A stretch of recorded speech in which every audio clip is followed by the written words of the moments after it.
Did you know there is a territory on Earth with literally zero population? And no, I'm not talking about Antarctica. Welcome to Global Data Ranker. Today, we are counting down all 226 countries and territories on our planet. We are starting from the absolute smallest and working our way up to the billion-person titans at the top.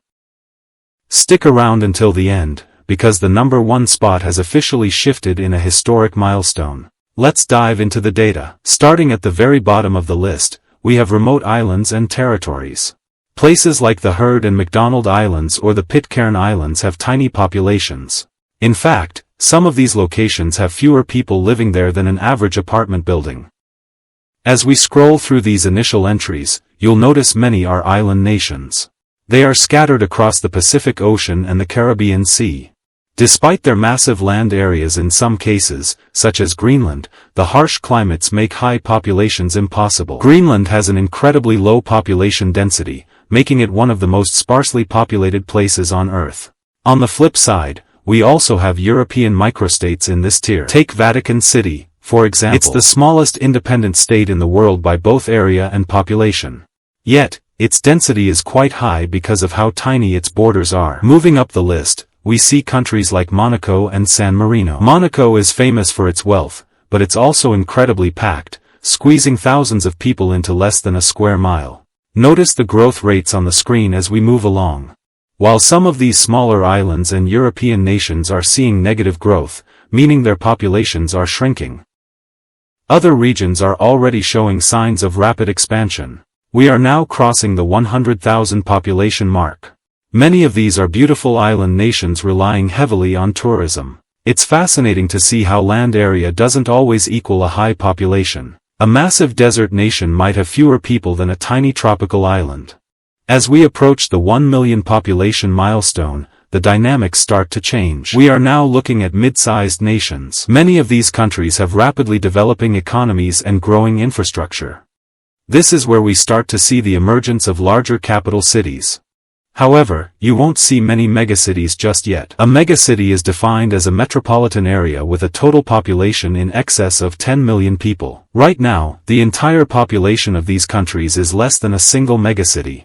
Let's talk about population density for a moment. Density is calculated by dividing the total population by the land area. Some countries here have vast expanses of uninhabited land, like Mongolia or Namibia. Others are highly urbanized, where almost the entire population lives in cities. We've officially crossed the 2 million mark. Look closely at the data for Eastern European countries in this range. Many of them are facing a demographic crisis with declining birth rates and high emigration. Their growth rates are often in the red. In stark contrast, African nations in this same tier are experiencing a massive population boom. Improved healthcare and high fertility rates are causing their numbers to skyrocket. We are approaching the 5 million mark now. These countries have significant global influence and robust economies. We are officially crossing the halfway point of our global ranking. We are now looking at countries with populations in the tens of millions. This is the sweet spot for many European and South American nations. They have large, stable populations with moderate growth rates. But the real story of population growth is happening elsewhere. As we move higher, watch the African and Asian countries climb the ranks. By the year 2050, the global population landscape will look completely different. Many countries that are currently in the middle of this list will double in size. We are now passing the 20 million mark. This is where the scale of human population truly starts to become mind-boggling. Managing resources, infrastructure, and healthcare for tens of millions of people is a monumental task. We are entering the top 80 countries in the world.